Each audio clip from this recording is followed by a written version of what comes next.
Ya, terima kasih pemirsa. Anda kembali bersama kami menyaksikan di debat perdana calon gubernur dan calon wakil gubernur DKI Jakarta tahun pemilihan 2024. Dan hadirin, pada segmen kedua ini calon gubernur akan menjawab pertanyaan yang telah dibuat oleh tim panelis. Selain menjawab pertanyaan, masing-masing calon gubernur juga diberikan kesempatan menanggapi jawaban dari calon gubernur lainnya. Dan untuk memastikan debat berlangsung adil, pertanyaan masing-masing subtema akan diundi. Kami persilakan kepada para calon gubernur untuk maju ke depan mejanya masing-masing. Baik, hadirin sekalian, pendalaman visi, misi, dan program kerja akan dimulai dengan calon gubernur nomor urut 1. Baik, untuk itu kami persilakan panelis Profesor Dr. R. Siti Zuhro MA untuk mengambil pertanyaan subtema di dalam fishbowl. Setelah itu diperlihatkan ke kamera hadirin dan juga moderator Ibu subtemanya. Silakan. Silakan, Profesor.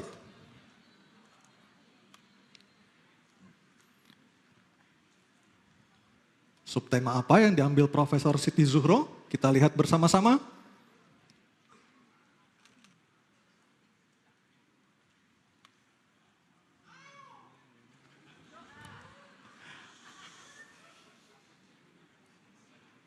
Subtema gender.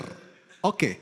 Subtema gender. Dan selanjutnya saya akan mengundang panelis Dr. Gun-Gun Herianto MSI untuk mengambil undian daftar pertanyaan dari fishbowl. Kami persilakan.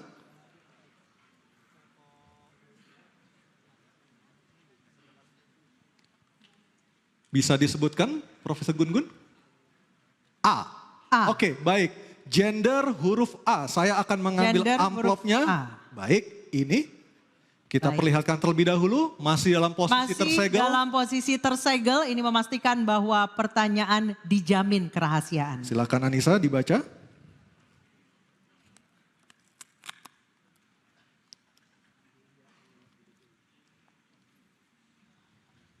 Baik, kami ingatkan para calon gubernur untuk mendengarkan pertanyaan dengan seksama karena pertanyaan tidak akan kami ulang. Pertanyaan untuk calon gubernur nomor urut 1, Bapak Ridwan Kamil adalah indeks ketimpangan gender di Jakarta berdasarkan data BPS tahun 2023 sebesar 0,256. Ketimpangan ini sangat dirasakan dari sisi tingkat partisipasi angkatan kerja perempuan yang hanya 50,12% dibandingkan laki-laki yang mencapai 80,25%. Ketimpangan gender juga memposisikan perempuan sebagai pihak yang dilemahkan, di mana angka pendidikan minimal SMA pada perempuan hanya 65,54% dibandingkan laki-laki yang mencapai 72,71%. Pertanyaan, apa langkah strategis dan konkret Anda untuk meningkatkan partisipasi perempuan di angkatan kerja dan pendidikan? Waktu Anda 2 menit, silakan Bapak. Terima kasih. Kota itu pada umumnya hanya aman buat lelaki dewasa secara teori. Tidak aman buat perempuan, belum aman buat anak-anak, belum nyaman buat lansia, tidak nyaman buat disabilitas. Kuncinya Jakarta di masa depan harus berkeadilan. Tujuan negara hanya 2, adil dan makmur.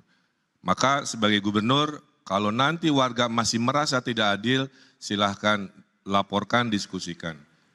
Ketimpangan gender ini kuncinya adalah pendidikan. Kita ada program bersama DPRD yang sudah melakukan inisiatif, kita dukung sekolah gratis, tidak hanya di negeri tapi juga swasta.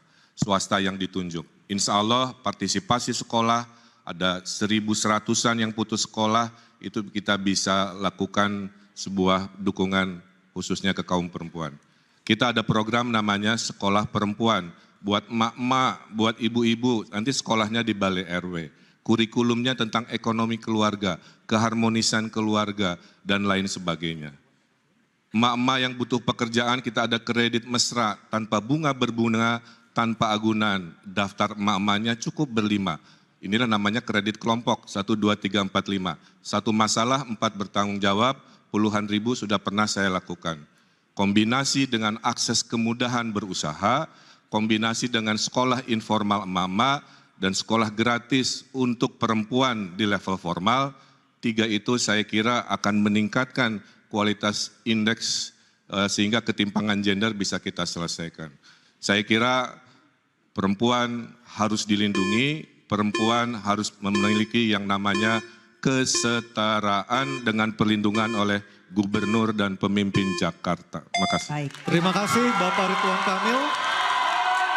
Mohon tenang hadirin. Kesempatan berikutnya saya berikan kepada calon gubernur nomor urut 2 Bapak Dharma Pongrekun untuk menanggapi jawaban calon gubernur nomor urut 1. Waktunya 1 menit, silakan. Baik, makasih.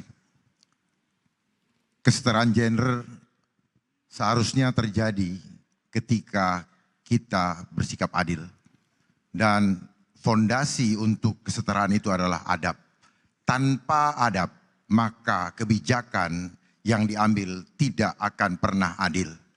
Oleh sebab itu, Pemprov DKI, khususnya Dinas Tenaga Kerja, harusnya selalu mengumumkan secara transparan peluang-peluang kerja yang ada di Jakarta dan dibagi sesuai dengan persentase yang diharapkan dan diinginkan oleh perundang-undangan. Oleh sebab itu, mari kita kembali menjaga adab supaya kita dapat bersikap adil sehingga kebijakan-kebijakan yang dirasakan tidak malah membuat perasaan rakyat tidak adil. Terima kasih. Baik, terima kasih. Tenang dulu, selanjutnya calon gubernur nomor urut 3 Bapak Pramono Anung untuk menanggapi jawaban calon gubernur nomor urut 1. Waktu Anda 1 menit, silakan. Secara konkret, kami akan mengadakan yang dinamakan job fair yang telah kami sampaikan untuk 3 bulan sekali di kantor kecamatan. Tugas kantor kecamatan adalah juga sekaligus menjadi balai latihan kerja, terutama bagi wanita. PPSU yang sekarang ini syaratnya SLTA akan kita potong menjadi SD. Yang paling penting adalah bisa membaca dan menulis. Karena memang menjadi persoalan bagi wanita, bagi perempuan, mereka rata-rata lulusannya di bawah, yang bekerja untuk level di bawah adalah di bawah SLTA. Untuk itu, tugas negara, tugas Provinsi Jakarta harus hadir memberikan perlindungan kepada mereka supaya mereka bisa kerja dengan keterampilan yang dimiliki dan mereka juga bisa memberikan penghasilan yang cukup minimal setara dengan UMR. Itulah yang akan kami lakukan. Terima kasih. Baik, terima kasih calon gubernur nomor urut 3. Dan kesempatan selanjutnya, mohon tenang. Saya akan berikan kepada calon gubernur nomor urut 1 Bapak Ridwan Kamil untuk merespon tanggapan dari 2 calon gubernur yang telah dikemukakan. Waktu Anda 1 menit Pak, silahkan. Ya, saya kira semua calon gubernur punya niat baik, mungkin gaya, caranya beda-beda, tapi tujuannya sama. Ya. Nah, oleh karena itu rasa adil harus jadi prinsip dalam kepemimpinan. Ibu saya mengajarkan itu nomor 4. Kemudian perluasan lapangan pekerjaan juga sesuatu yang harus kita hadirkan. Tapi perbedaannya dengan pasangan Ridho, kita akan melakukan namanya pemberdayaan ibu-ibu yang tinggal di rumah dengan namanya sekolah perempuan. Dulu saya pernah bikin namanya Skoper Cinta, Sekolah Perempuan Raih Impian dan Cita-Cita. Itu lulusannya 75.000 bisa menjadi wirausaha, melek. Bahkan ada kurikulum anti radikalisme ya di sekolah perempuan sehingga mereka naik kelasnya. Termasuk kita ada rencana membuat namanya sekolah politik perempuan agar perempuan bisa berjuang sendiri untuk masa depan keluarga dan gendernya. Baik, terima kasih. Terima kasih. Kita lanjutkan. Oke, boleh tenang dulu biar bisa dilanjutkan. Oke. Selanjutnya kita beralih ke pertanyaan kedua untuk calon gubernur nomor urut 2 Bapak Dharma Pongrekun. Kami persilakan panelis Dr. Didik Suharyanto, SHMH, untuk mengambil pertanyaan subtema di dalam fishbowl. Dan setelah diambil diperlihatkan ke kamera hadirin dan juga moderator. Subtema apa yang diambil oleh Dr. Didik Suharyanto? Baik, kita lihat. Kita lihat bersama-sama. Tema apakah? Oke, soal transportasi yang terintegrasi. Baik, selanjutnya kami akan mengundang panelis Dr. Ahsanul Minan MH untuk mengambil undian daftar pertanyaan dari fishbowl yang ada di sebelah kiri saya.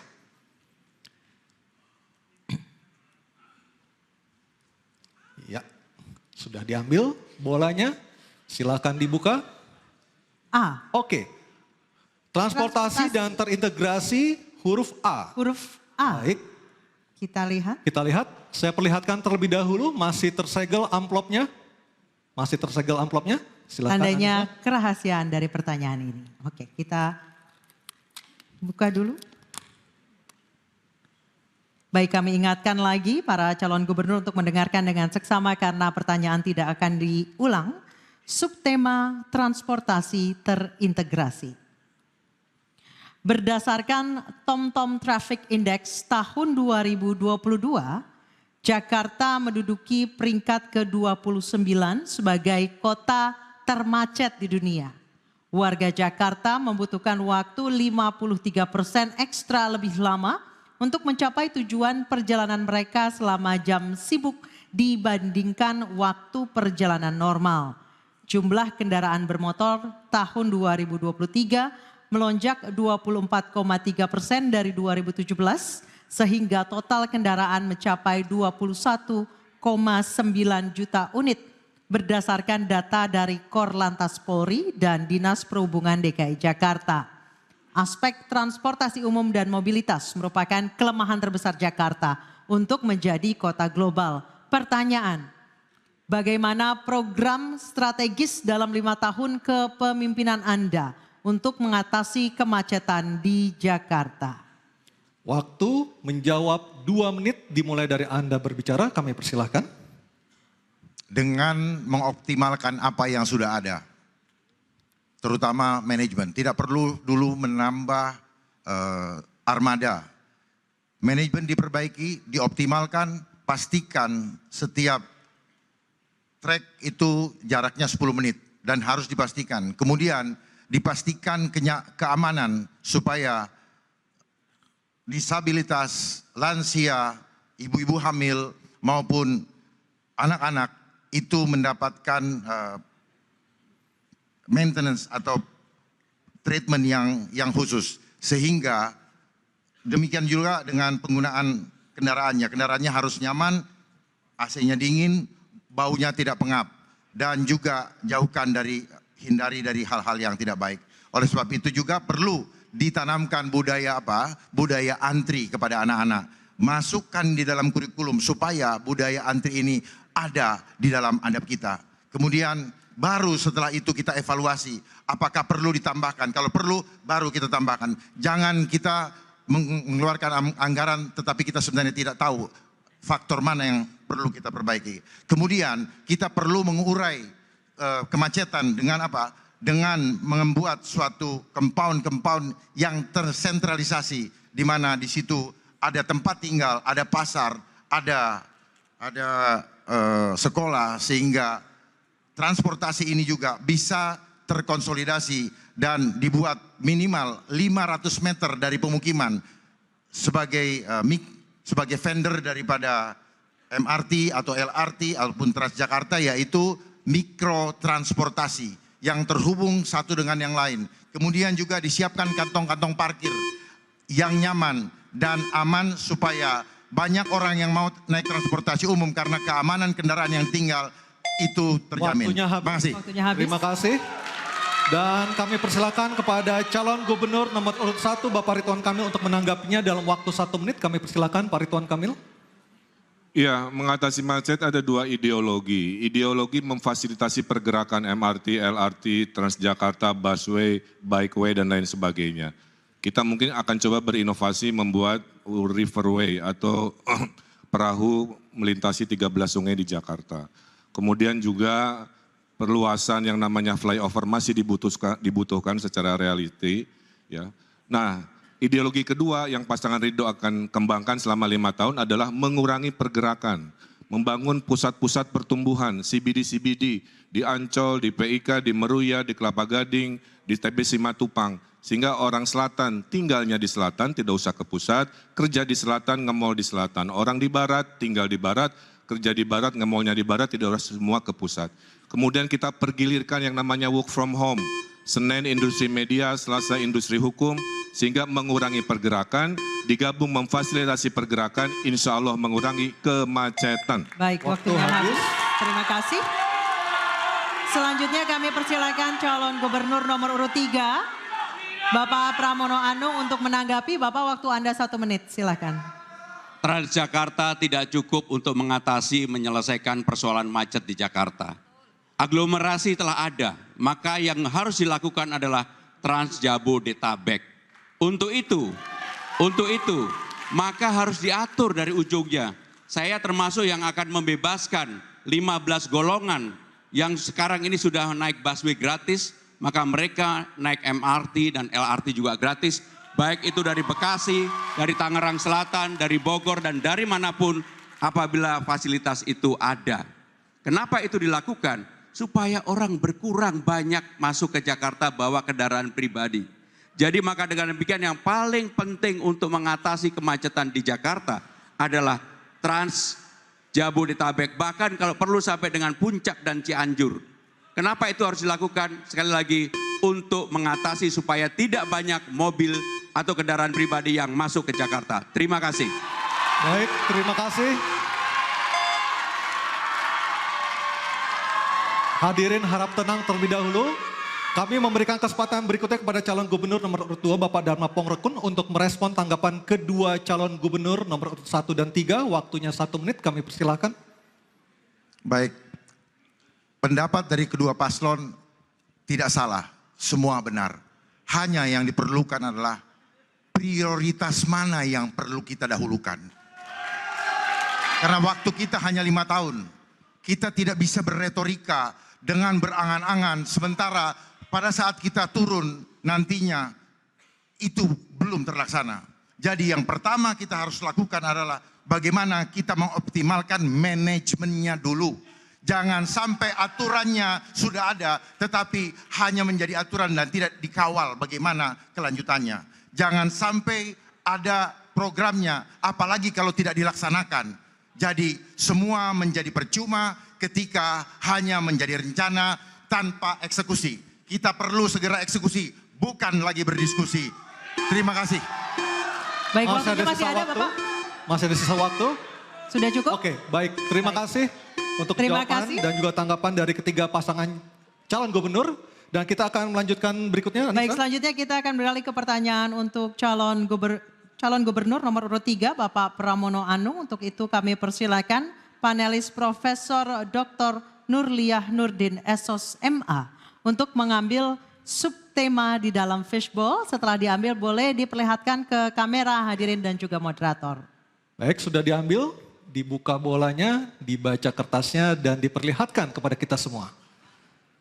Subtema apa yang diambil oleh Profesor Dr. Nurliah Nurdin? Sumber daya manusia. Baik. Selanjutnya saya akan mengundang panelis berikutnya Becky Mardani untuk mengambil undian daftar pertanyaan dari fishbowl. Akan diambil huruf apa oleh panelis Becky Mardani malam hari ini? Sudah diambil bolanya? C. Oke. Sumber daya manusia huruf C. C. Baik, ini dia. Kita buka terlebih dahulu. Amplopnya masih disegel? Masih disegel. Ini lengketnya lumayan lengket nih, Nis. Ya, ini tandanya sangat rahasia. Sangat rahasia. Oke, berhasil dibuka. Saya akan baca pertanyaannya subtema sumber daya manusia. Di Jakarta terdapat 267 kelurahan yang bisa dijadikan basis pembangunan masyarakat Jakarta menuju kota global. Namun dalam dinamikanya, kota global kerap kali menempatkan warganya bukan sebagai subjek pembangunan. Pertanyaan, bagaimana Anda menempatkan kelurahan sebagai pusat penguatan sumber daya manusia yang inovatif, mandiri, dan berkarakter dalam pembangunan berkelanjutan dan berkeadilan? Baik, silakan. Waktu Anda 2 menit, Bapak silakan. Kita tahu bersama, Jakarta sekarang menempati nomor 74 dari 156 kota global. Jakarta hanya unggul 2 poin dari Manila dan 4 poin dari Bangkok. Saudara-saudara sekalian, apa yang akan kami lakukan untuk itu? Kita tahu bersama, sebagai kota global, yang pertama yang paling penting adalah aktivitas bisnis atau perekonomian. Yang kedua, sumber daya manusia. Yang ketiga, dukungan politik. Yang keempat adalah keterbukaan informasi. Dan yang tidak kalah penting adalah kesiapan kita untuk menjadi kota global. Untuk itu, sumber daya manusia menjadi sangat penting dalam penilaian untuk indeks kota global. Dalam indeks yang dikeluarkan oleh PIRNI, sumber daya manusia 30% menempati itu. Kelurahan kita ada 267. Apa yang harus dilakukan? Seperti yang saya katakan tadi, maka kita harus yang namanya Kartu Jakarta Pintar, Kartu Jakarta Sehat, dan juga untuk para mahasiswa KJMU, betul-betul negara harus hadir untuk itu. Inilah yang menjadi persoalan, kenapa sumber daya manusia kita seringkali tidak siap. Termasuk yang sudah saya katakan tadi, maka pemerintah berkewajiban untuk menyiapkan job fair selama 3 bulan sekali di kantor kecamatan, bahkan kalau perlu di kantor kelurahan. Inilah yang akan kami lakukan secara detail. Untuk itu, supaya kita bisa menaikkan menjadi kota global, saya bercita-cita, kalau saya dapat amanah ini, saya yakin, hakul yakin, 5 tahun ke depan Jakarta menjadi 50 kota global dunia, dan artinya naik peringkat yang cukup tinggi setara dengan Bangkok pada saat ini. Terima kasih. Baik, terima kasih calon gubernur nomor urut 3. Dan berikutnya saya akan mempersilakan calon gubernur nomor urut 1 Bapak Ridwan Kamil menanggapi jawaban dari Cagup nomor urut 3. Waktunya 1 menit, kami persilakan. Bapak Ibu warga Jakarta, kenyataannya tidaklah mungkin urusan Jakarta dibereskan sentralisasi dari balai kota. Konsep Ridho adalah DKI, desentralisasi, kolaborasi, dan inovasi. Kelurahan itu adalah ujung ASN, di bawah kelurahan ada RW. Itulah kenapa kita akan demokratisasi warga-warga Jakarta yang pintar untuk mendesain sendiri versi globalnya mereka. Dengan cara apa? Diberi anggaran 200 juta per tahun per RW, total 1 miliar selama 5 tahun, insentif RT RW, Dasawisma, PKK, Posyandu semua juga dinaikkan. Kombinasi ini bayangkan ada rapat di 2.700 RW dibimbing oleh Pak Lurah untuk mendesain masa depannya sendiri. Gubernur bisa ngurus yang besar-besar, di level ujung bisa oleh Lurah dan para RW yang diberdayakan. Terima kasih. Baik, Terima kasih. Cagup nomor Selanjutnya, urut 1. calon gubernur nomor urut 2, Mohon Bapak tenang. Dharma Mohon Pongrekun. tenang. Oke, tenang dulu boleh? Oke, thank you. Bapak Dharma Pongrekun, kami silakan untuk menanggapi jawaban dari Cagup nomor urut 3. Waktu Anda 1 menit, silakan. Penguatan sumber daya manusia artinya ada masalah dengan sumber daya manusia. Ada masalah dengan manusia. Manusia bukan hanya tubuh tapi jiwa. Sehingga masalah adab itu harus dibenahi dulu. Sehingga kemauan untuk bekerja itu menjadi tinggi. Menjadi tanggung jawab dari keluarga. Dan persoalan yang harus kita identifikasi adalah apa? Kita harus tahu ada masalah apa yang terpenting. Ada masalah persaingan di dalam pekerjaan. Di mana Jakarta, gubernur sebagai ayah daripada warga Jakarta, itu harus mendahulukan yang berKTP Jakarta. Karena ternyata banyak yang masuk ke Jakarta dan itu membuat banyak dari warga Jakarta yang tidak punya kesempatan diterima di suatu pekerjaan. Akibat dari apa? Akibat belum atau kurang dipercayanya. Dengan program jaminan Babe, maka kami sebagai gubernur akan menjadi... Waktunya habis. Waktu habis, Maaf. kita berikan aplaus yang paling meriah untuk jawaban dan juga tanggapan dari 3 calon gubernur ini. Terakhir masih ada? Masih ada kembali lagi ya? calon gubernur. Oke, ke silakan. calon gubernur nomor urut 3, Bapak Pramono Anung untuk merespon tanggapan dari kedua calon gubernur nomor urut 1 dan juga nomor urut 2 tadi. Waktu Bapak 1 menit, silakan. Undang-Undang nomor 2 tahun 2004 sudah mengatur untuk keperluan RT, RW dan kelurahan itu angkanya tidak boleh lebih dari 5%. Sehingga dengan demikian, apa yang akan kami lakukan untuk kelurahan, kami akan membangun yang disebut dengan balai rakyat. Di sanalah sumber daya manusia ditingkatkan, di sanalah kita berinteraksi, di sanalah kebudayaan dibangun, di sanalah kegotong royongan juga diciptakan. Dan yang paling penting, apa yang menjadi pertanyaan di bawah, bagaimana untuk urusan yang mendasar kalau mereka mau mengawinkan anaknya, mau mekintankan anaknya, ada tempat di mana balai rakyat. Ini bagian dari mendorong agar sumber daya manusia di tingkat paling bawah di kelurahan bisa dihidupkan. Dan saya yakin, seyakin-yakinnya bahwa itu bisa dilakukan dan pasti akan membawa manfaat yang cukup besar bagi masyarakat. Terima kasih. Terima kasih calon gubernur nomor urut 3. Dan kita berikan aplaus yang paling meriah untuk Silakan berikan jawaban dan apresiasi. juga tanggapan dari 3 orang calon gubernur di hadapan kita ini. Dan kita akan jeda terlebih dahulu. Dan nanti kami akan kembali dengan pendalaman visi misi dengan subtema lainnya.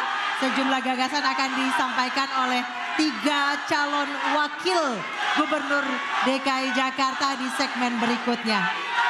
Tetap bersama kami di Debat pertama calon gubernur dan calon wakil gubernur DKI Jakarta pemilihan tahun 2024.